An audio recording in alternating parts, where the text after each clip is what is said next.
Bonjour. Cette émission est pour le 14 juillet et elle parle du roman merveilleux scientifique de Maurice Renard, le Doctor Lerne sur Dieu.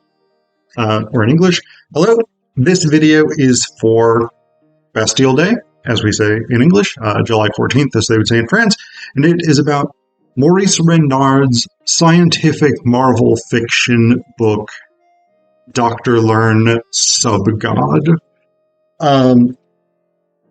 This is one of the sort of great early works of science fiction, of sort of modern science fiction, really starting in the sort of mid to late 1800s into the early 1900s.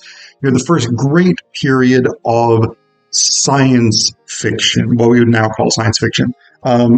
Maurice Renard tried to coin the term scientific marvel fiction. It didn't really catch on. But he was working in the same kind of vein as people like H.G. Wells. We would typically put Jules Verne in this same category, even though Renard, in his essay, Scientific Marvel Fiction and its effect on the consciousness of progress, very much says that Verne is not a scientific marvel fiction author, but we would tend to put them into similar categories, right? So they're doing this sort of late Victorian, Edwardian type in British chronology, this sort of fin de siècle era speculative fiction. And Dr. Lerne is very much in this category. It is somewhat like The Island of Dr. Moreau by H.G. Wells, or Mikhail Bulgakov's later novel Heart of a Dog, in that it is about a surgeon, or in this case, a doctor more generally, who experiments with grafting or hybridization in order to attempt to perfect humanity or biological organisms. And one of the great lines, I think, of this novel is, when he improves on life, man produces monsters. That's more or less the theory at the heart of Dr. Lerne. But one of the things that Renard talks about in his essay, Scientific Marvel Fiction, and its effect on the consciousness of progress. Sorry, I was thinking impact on the consciousness, but effect. It doesn't matter. One of the big arguments that Renard makes about the nature of scientific marvel fiction is that it takes existing scientific practices and says, what if this was possible? What would happen if we took the basic sort of knowledge we have about grafting plants or about surgical techniques and imagined a scenario in which, in this case, a doctor, a sort of mad scientist figure, carries these experiments beyond what we would call ethical limits. So the story is, there's a frame story, but the main story itself is told from the perspective of a character named Nicolas Vraiment. He is the nephew of Dr. Lerne. So actually, really quickly, I will introduce the frame story just because I think it's very interesting. So the frame story, we have an unspecified narrator who goes to this party in his house on the Avenue Victor Hugo. And there's this party, and there are some people there who have reputations for being practical jokers. But one of the people who doesn't have a reputation for that basically says, let's have a seance. It'll be fun. And so they do. And the table, which sort of channels some kind of spirit, is basically like, bring me a typewriter. Have I got a fucking story to tell you about the person who's going to live in this house in 2 years' time, Nicolas Bremont. And then basically their other friend sort of gets this typewriter and types out this story. And that's the frame narrative of Dr. Lerne. And the reason that that's interesting is because it is a more sort of modern variation on a very common Gothic literature trope. Because in Gothic literature, you often have a found manuscript, right? Where there will be a frame story in which the narrator claims to have found an ancient or a medieval text or whatever it is that recounts this horrific story. And that's a genre convention of the Gothic. Here, what we have is sort of a variation of this. This was supernaturally revealed to me. I did not write this. This was revealed to me. What I'm giving you is the truth. And as with much Gothic fiction, which emphasizes I am recording what the found manuscript says, rather than me taking any sort of liberties with it, Renard does the same thing. He says, this is exactly what the table told us through this typed manuscript. I have not changed it, edited it, revised it, etc. Of course, we know this is nonsense, but it's this sort of interesting genre convention, in part because Dr. Lerne is very heavily influenced by Gothic literature. So Nicholas and his uncle are somewhat estranged. Like, Nicholas had been sent off at age roughly 15 to go and seek his fortune as a cork merchant in South America. You know, I guess, cool. His parents are dead. His aunt is dead. Dr. Lerne, his uncle, is his only surviving relative. And Dr. Lerne had basically retired from surgery and gone to their country estate, his country estate, technically. I can't remember the name of it off the top of my head. Fonval, sorry. So Lerne goes to Fonval to pursue his research. And then about 4 years prior to when this story is set, so about 11 years after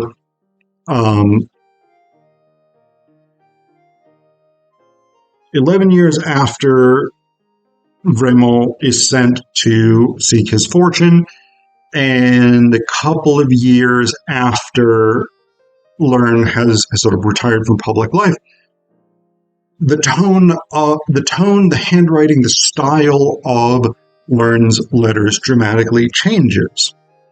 Now, eventually, Vremont is like, you know what? I'm not really making my fortune. I'm not that keen on staying here. I'm going to go back to Paris.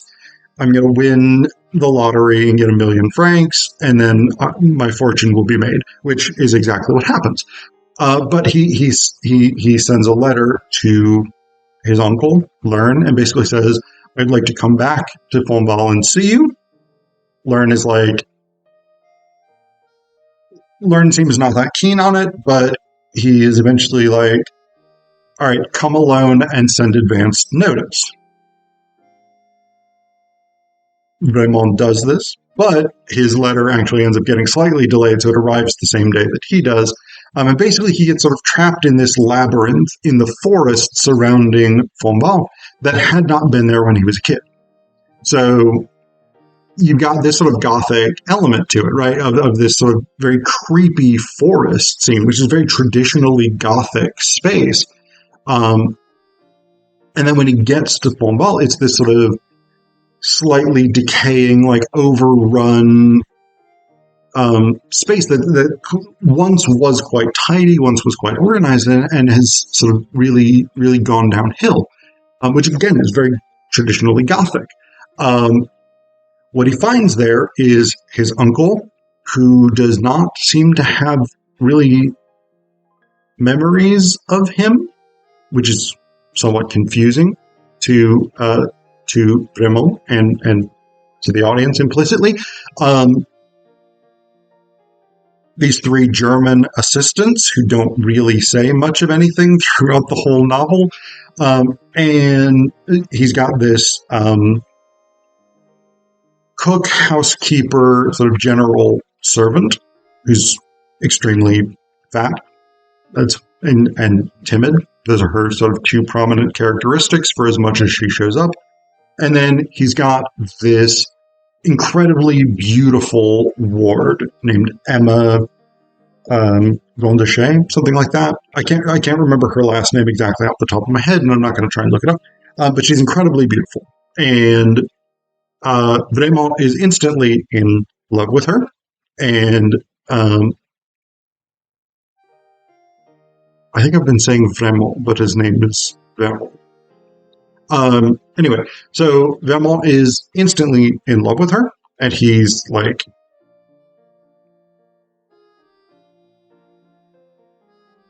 in love with her in a way that makes him do a bunch of stupid things that he should not be doing.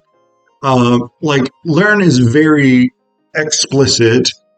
Do not pursue my ward. Do not try to have a romantic relationship with her, or it will be terrible for both of you. It's pretty clear that Lerne is sexually jealous and desirous of Emma, etc., etc. And the other thing that Vermont finds there is these hybridization experiments that his uncle has been doing. So he sort of breaks into this greenhouse where Lerne is doing a lot of his experimenting and finds like fruits growing on plants that they don't belong on, right? Like a hair growing on a cactus or things like this. And there's this whole long portion where he's like going through these different plants that have these fruit that don't fit, right? And they've all been sort of grafted together. What he finds out that Lerne has been experimenting with is basically what we would now call transplantation. And the idea is basically kind of surgical immortality. So the idea is basically if you can transplant the brain. The brain is, in Lerne's understanding, sort of the center of the soul, consciousness, we would say, in a more secular sense. And that's fine, right? That's generally the current scientific understanding, I believe. The brain is the center of consciousness. So if you can transplant the brain of an aging person into the body of a young person who has been willing to sort of sell his body, because there is a gendered element to all of this, then you could have sort of practical immortality. Just keep transplanting the brain into younger bodies whenever the body it's currently in starts aging and decaying. What he says here is, this is Lerne's explanation from fairly late in the novel. I had my great idea, fruit of the following reasoning.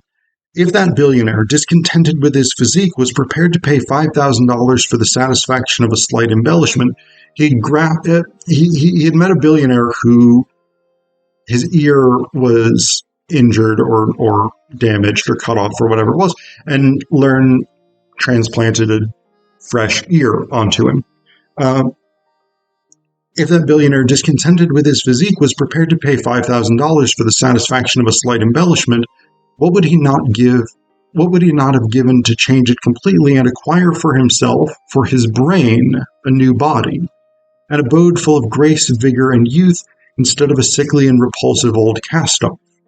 On the other hand, how many paupers of my acquaintance would surrender their splendid anatomy in exchange for a few years of the good life? So this is sort of the commercial plan of this this whole set of experiments. So Lerne is doing these hybridization experiments, brain transplants being the ultimate sort of objective. And he's doing a lot of cross-species brain transplants. So we find out that the previous assistant in his research, who had been having an affair with Emma, when Lerne caught them, he transplanted McBell was the guy's name. He transplanted the brains of McBell and his Saint Bernard dog, Nellie. So Nellie's brain ended up in the body of McBell, and McBell's brain ended up in the body of Nellie. And this is a huge source of horror for Vermont when he finds this out. But he also has this experience where he, at one point, as punishment for having an affair with Emma, Vermont's brain is transplanted into the body of the bull Jupiter, and the brain of Jupiter is transplanted into his body. And there's a whole bit with this, and that's part of the horror of the novel as well. Ultimately, that brain is transplanted back because in the body of Jupiter, Vermont breaks out of the pasture and goes and attacks his own body, the body of Vermont, with the brain of Jupiter in it, because Jupiter in Vermont's body has had sex with Emma, and the brain of Vermont is incredibly jealous about this. So he damages the brain, and Lerne has to put the brain back into the original body. Then Lerne shifts his research into a sort of psychic hostile takeover, where, like, rather than having to do surgery, the idea is using electricity to sort of project his consciousness into another person's. And so Lerne actually sort of encourages Vermont and Emma to start having this affair, which they do. They're having a ton of sex, etc., etc. And at one point, while they're having sex, Vermont feels his own consciousness sort of receding, and he sort of realizes that Lerne has tried and been partially or largely successful in sort of overcoming his own consciousness while he's having sex with Emma, because that's what Lerne really wants. Now, we then come to a sort of big revelation at the end, which is that this is actually not Lerne. It's the body of Lerne, but his former associate, Klotz, who was his sort of assistant, along with the three German assistants, had sort of kidnapped Lerne and transplanted Klotz's brain into Lerne's body. That explains the change in style, why Lerne could suddenly speak German, why suddenly Lerne goes from apparently quite sort of platonically and chastely wanting to give Emma a better life to having this sort of violent sexual jealousy over her. And then to the end of the novel, Lerne's body actually dies, but not before Klotz projects his consciousness from Lerne's body using this sort of experimental electronic psychic technique into Vermill's car. Because he was fascinated by the car, and he there's a lot in the novel where he's like talking about how the car would be the perfect organism if it were biological. And there's a little bit of like, I can't think of the Stephen King book. There's a Stephen King book, I think, right, where with a car that kills, that goes on just like a rampage. I can't think of the name of it. And there's a movie version of it as well, whatever, So there's a little bit of that sort of element at the end. But eventually, Klotz dies. And there's a lot of interesting philosophical bits and pieces in this novel, one of which is at the end when Vermill has sort of escaped all of this. He's left Fonval.